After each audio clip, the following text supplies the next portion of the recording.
Good afternoon, everyone. Good afternoon, ma'am. This is my report in Assessment Learning 2, and my assigned topic is levels of assessment and conducting parent teacher conferences. Welcome, students. And in this afternoon, we will be tackling about the levels of assessment. Let us read. Formative assessment will be used to measure the attainment of learning outcomes as defined in the learning standards, which ensure the quality of learning. They shall be focus of the summative assessments and shall be the basis for grading at the end of the instruction. So, our assessments, particularly formative assessments, are used to gauge how well students are achieving the expected learning outcomes based on the learning standards of a certain learning subject for a grade level. So, these standards ensure that all learners are receiving a quality education and are meeting the necessary benchmark for success. These assessments are administered um, during the instructional period and used to evaluate the overall learning. The data from formative assessments feed into summative assessments and ultimately serves as a basis for assigning the grades. We have these levels of assessment. So in this slide, this provides a breakdown of how learning is assessed through four key levels. Each is designated with percentage weight that contributes to the student's overall evaluation. We have the knowledge level, process or skill level, understandings level, and products and performances level. So we have the knowledge level. This refers to the substantive content of the curriculum, the facts and information that the student requires. So, in this level, it evaluates the student's ability to recall facts and recall or recognize facts, definitions, terms, or basic concepts. It is something knowing what something is. Ano siya ang sa knowledge level. Next is the process or skill level. So refers to the cognitive operations that the student performs on facts and information for the purpose of constructing messages or understanding. So in this level, here students demonstrates their ability to process information in various cognitive tasks such as inferring, comparing, contrasting, and interpreting data. This level assesses how students think and applied what they have learned. Third, we have understanding level. So this refers to the enduring big ideas, principles, and generalizations inherent to the discipline, which may be assessed using the facets of understanding or other indicators of understanding with maybe specific to the discipline. The students will dig deeper or focus on deeper comprehension. Students shows how they grasp big ideas, generalizations, and principles that connect facts and skills. This level is where learners internalize content and demonstrate thoughtful insights. Now we have products or performance level. This refers to the real life application of understanding as evidenced by the student's performance of authentic tasks. So in this level, this is most application based level. It examines how students apply yun sa pag-apply ilang na learn through authentic or real world tasks. Performances such as projects, presentations, and practical tasks will fall under this category.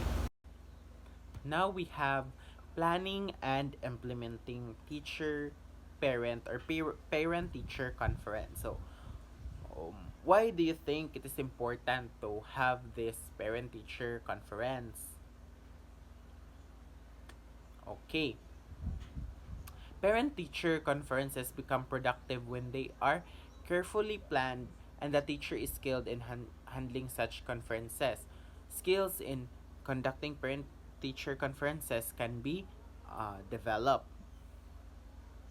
So, parent teacher conferences are an essential part of student success because they bridge the gap between the home and school. In this presentation, this explains the importance of preparation and communication in making these conferences effective. So, when teachers plan these meetings carefully, they ensure that the time is used productively to discuss the students' progress, challenges, or strengths. So, the teachers must also develop the skills needs to handle these meetings with empathy and clarity. We have here the guidelines for good conferences. First, make plans for the conference. So, of course, um, we should set a schedule, gather relevant records and samples for work, or prepare discussion points. Of course, before tamo undergo sa meeting, then we should make a plan or agenda para hapsay ang flow sa ato ang meeting. So second is begin the conference with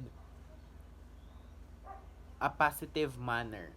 So start so in our conference or in our meeting we should start with kanang warm greeting like mangrita good morning, good afternoon, and positive comment about the students to build rapport. And we have present students strong points first. So this highlights what the students or how the student is doing well, and we should update the progress of the students, and we reinforce a strength based approach. Next, we have the encourage parents to participate and share information. Of course, and we should invite the parents to share their observations and concerns. Dapat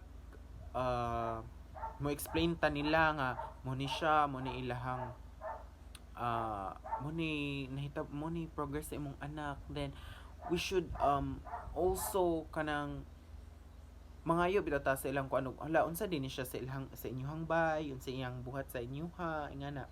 So it is kanang important to feel like we're partners in the conversation or the discussion, not just recipients or receivers of the information. Next is plan actions um, cooperatively.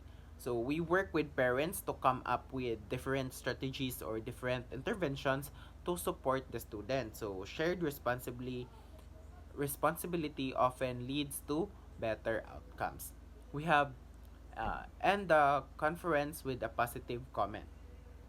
So of course, after the meeting, we should leave the meeting with a hopeful note. So reinforcing uh, progress is kanang possible.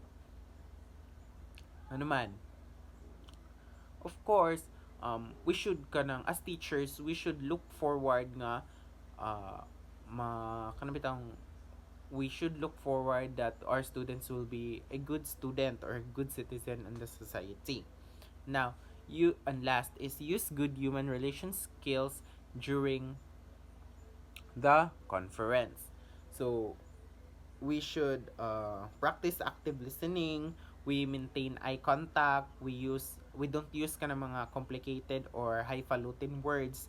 We should avoid jargons, and as much as possible, we should be as teachers, we should be respectful at all times. These relational skills are essential to establish trust and rapport with parents. And for your activity, write a brief reflection on the following. why parent-teacher conferences are important for student success, what you have learned about the role of communication in these meetings, any challenges you anticipate in conducting parent-teacher conferences, and how would you address them. So, write this in a one-half crosswise paper and pass it tomorrow. That would be all. Thank you.